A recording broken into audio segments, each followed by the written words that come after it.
நம்முடைய உரிமைகள் இவற்றையெல்லாம் காப்பதற்கும் இழந்தவற்றை மீட்பதற்கும் உண்டான முன்னெடுப்பாகும்.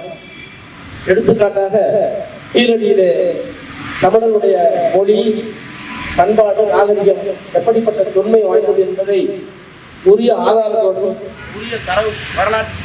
உரிய வரலாற்று தரவுகளுடன் நிறுவியதற்கு பிறகும் ஒன்றிய அரசால் அனுமதிக்கப்பட்ட அந்த அலுவலரே அந்த அறிக்கையை தந்ததற்கு பிறகும் வேண்டும் என்றே திராவிட நாகரிகத்தை, தமிழர்களுடைய மொழி பண்பாட்டு கூறுகளை, அதனுடைய தொன்மத்தை ஒப்புக்கொள்ள மனமில்லாத ஒன்றிய அரசு அதை நிராகரித்திருக்கிறது.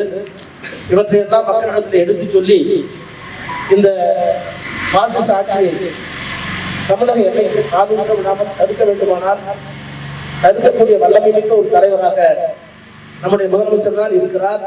எனவே அந்த போராட்டத்தில் அவர் வெற்றி பெற்றால் தமிழ்நாடு வெற்றி பெறும். தமிழ்நாடு வெற்றி பெற வேண்டுமானால் அவரை நாம் பலப்படுத்த வேண்டும், அதிகாரப்படுத்த வேண்டும். அதற்காக எல்லா மகமாத்திரியங்களையும், அரசியல் மகமாத்திரியம், சாதி மத பேதம் எல்லாவற்றையும் தள்ளிவிட்டு இப்போது நாம் தமிழர்கள், நம்முடைய நாடு தமிழ்நாடு, நமக்கென்று தொன்மையான நாகரிக பண்பாட்டு கூறுகள் இருக்கின்றன.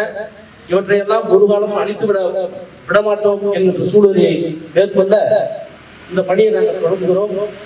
இதே பணிக்காக நாளைய தினம் தமிழகம் எங்கும் நீலகிரி உட்பட பொதுக்கூட்டங்கள், கழக நிர்வாகிகள், சட்டமன்ற நாடாளுமன்ற உறுப்பினர்கள், அமைச்சர்கள் கலந்து கொள்கின்ற அந்த கூட்டத்தை முதல்வருடைய வேண்டுகோளை ஏற்று, கட்டளையை ஏற்று நாளைய தினம் நீலகிரியிலேயே நடத்த இருக்கிறோம்.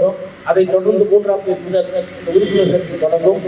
இது ஒரு அரசியல் சேர்க்கைக்கான சேர்க்கை மட்டுமல்ல, அறுபூர்களை எல்லாம் இதன் மூலமாக நான் சொல்லிக்கொள்ள விரும்புவது நீலகிரி மாவட்ட மக்களுக்கு, இது ஏதோ ஒரு அரசியல் சேர்க்கை திராவிட முன்னேற்ற கழகம் தன்னுடைய இயக்கத்திற்காக உறுப்பினர் சேர்க்கிறார்கள் என்று எண்ணாமல் நம்முடைய மொழி, இனம், மானம், சுயமரியாதை, உரிமை இவற்றையெல்லாம் காப்பாற்றுவதற்காக வேறுபாடுகளை தள்ளி வைத்துவிட்டு வரைந்த மிகப்பெரிய பாசிச ஆபத்தை தடுத்து நிறுத்த அந்த பாசிச ஆட்சிகளோடு துணை போகின்ற துரோகிகளையும் போலிகளையும் குறித்து கட்டி நம்முடைய சமுதாயத்தை, நாட்டை காப்பாற்ற எல்லோரும் இந்த ஓரணியில் வர வேண்டும் என்கின்ற முதலமைச்சருடைய வேண்டுகோளை ஏற்றுக்கொண்டு எங்களோடு வருமாறு உங்களை வணங்கி பணிவன்போடு கேட்டுக்கொள்கிறோம். நன்றி, வணக்கம்.